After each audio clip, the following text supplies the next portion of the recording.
Thank you so much for that introduction. Thank you for not calling me the black face of white supremacy, as did the LA Times.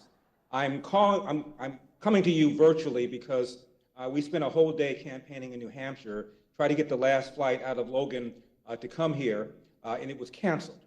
We then tried to get a train. It was canceled. I'm blaming Mayor Pete. Now, why am I running? My father was a World War II Marine veteran. He was the first black Marines. They were called the Montford Point Marines. He served his country. My older brother, Kirk, was a Navy-era Vietnam vet, served in the 6th Fleet in the Mediterranean. My little brother, Dennis, was actually in the Army, and he went to Vietnam. I'm the only one who never served in my family, and I've never felt good about that. This is my opportunity to give back to a country that I love so much, that's been so good to me and my family, and that is why I'm here. I know I have something to contribute. I know I have something to say. As regards 45, I think President Trump did an amazing job, and I think he would do an amazing job were he to be reelected. And in the event that he's both nominated, I will absolutely support him and campaign for him if asked to do so. Here's my issue. I believe there are so many voters in swing states, particularly female voters in the suburbs, who would not vote for the man if he walked on water. In fact, if he did, they'd accuse him of not being able to swim. Now, I have no idea what to do about Trump derangement syndrome. Maybe someday somebody will develop a vaccine. But I ask all of you who are supporting Donald Trump or who are supporting somebody else the following questions. Have you lost friends because of Donald Trump? I have 3 friends I've known for about 40 years each. We cannot speak to each other because I supported Donald Trump, campaigned with him. Are you now walking on eggshells at work because of Donald Trump and you can't have candid conversations? Do you have strained relations with family members and relatives because of Donald Trump? If the answer to those questions is yes, Houston, we have a problem, and that problem is called electability.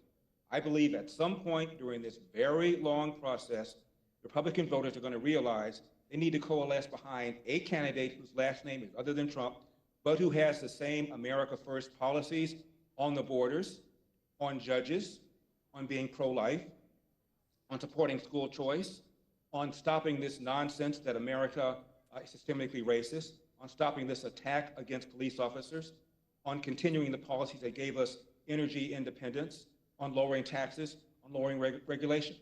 We're going to need somebody around whom the Democratic, the Republican Party can support, but for whom a sufficient number of swing voters can vote so that we can win in November 2024. It's all about electability. And I'd like to make the case that I'm that person around whom people ought to rally. To that point, I'm urging 40,000 people to go to my website, elderforpresident.com, make sure I'm eligible for that first debate in Milwaukee. You can give as little as you know as $1. And at the very least, I'm going to get up there on that debate stage, and I'm going to talk about a few issues that our side, in my opinion, does not address enough. Number one, the lie that America is systemically racist. It's not just a lie. It's not just offensive. It's not just pitting blacks against whites. It is getting people killed. How? It's called the Ferguson effect or the George Floyd effect. When you accuse the police of being systemically racist, they pull back. There are literally hundreds, if not thousands, of people who are now dead who otherwise wouldn't be dead, but for the fact that the cops are not doing their normal proactive policing. And guess what? The majority of these excess deaths are the very black and brown people that people on the left purport to care about. The other thing is this. We have to have school choice, particularly in urban America. There are 13 public high schools, I kid you not, 13 public high schools where 0% of the kids can do math at grade level. Another half a dozen, only 1% can. That's nearly half of all the public high schools in Baltimore, all of which are located in the inner city, where either 0% or only 1% of the kids can do math at grade level. This is beyond intolerable. It is a crisis. 53 government schools, that's the term I prefer, government schools in Chicago, 0% of the kids can do math at grade level. Again, all of these are located in the inner city. Nationwide, according to the national report called the National Assessment of Educational Policy, the national report card, 85% of black eighth graders, these are kids who are 13 years old, can neither do math nor read at grade level. Half can't even do basic reading, which means a substantial percentage of black kids in America are functionally illiterate. Yet the Democratic Party is adamantly opposed to school choice, where the money follows the child rather than the other way around, because they're wedded at the hip with the teachers' union. And there was a study some years ago where government school teachers were asked, if you have school-age kids, where do you put your own kids? Nationwide, 10% of us have our kids in private school. 49% of Philadelphia government school teachers with school-age kids put their own kids in private schools. In Chicago, it was 39%. That's the equivalent of opening up a restaurant, putting up a sign saying, come on in, eat the food. We sure won't. The people who know the school system the best, the teachers, aren't putting their own kids in it. And then there's the 10,000-pound elephant in the room that our side does not talk enough about, their side does not talk at all about, and that is the epidemic of fatherlessness. In 1965, 25% of black kids entered the world without a father in the home married to the mother. Today, that number is nearly 70%. Nearly 50% of Hispanic kids enter the world without a father in the home married to the mother. Today, 25% of white kids enter the world without a father in the home married to the mother. 40% of all American kids enter the world without a father in the home married to the mother. And the stats are clear.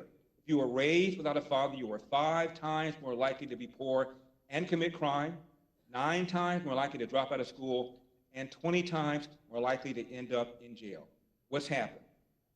With the so-called war on poverty that's been launched in the mid-60s, we've now spent over $20 trillion on fighting poverty. We've incentivized women to marry the government. We've incentivized men to abandon their financial and moral responsibility. Every one of these kids in America who's growing up without a father needs to have a mentor. I liken it to AA, where if you're a recovering alcoholic, you have a sponsor. Every one of these kids needs somebody that they can contact, talk to provide them guidance and counseling to make sure they do the right thing. There are plenty of men who are now retired with a lot of time on their hands. Many of them are baby boomers. They should get involved, and I will encourage that.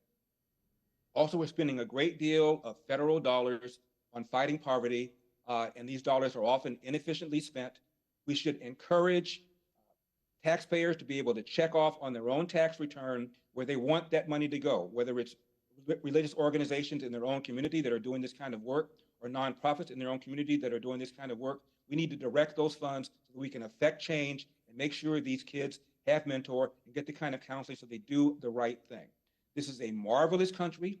Fatherlessness is not a death sentence. My father never knew his biological father. He dropped out of school in the 8th grade. My dad started a little cafe in his late 40s. When he retired, he owned that property, the property next door, plus the house that's still in our family. He retired with a little less than $1 million net worth. That's what can happen in America.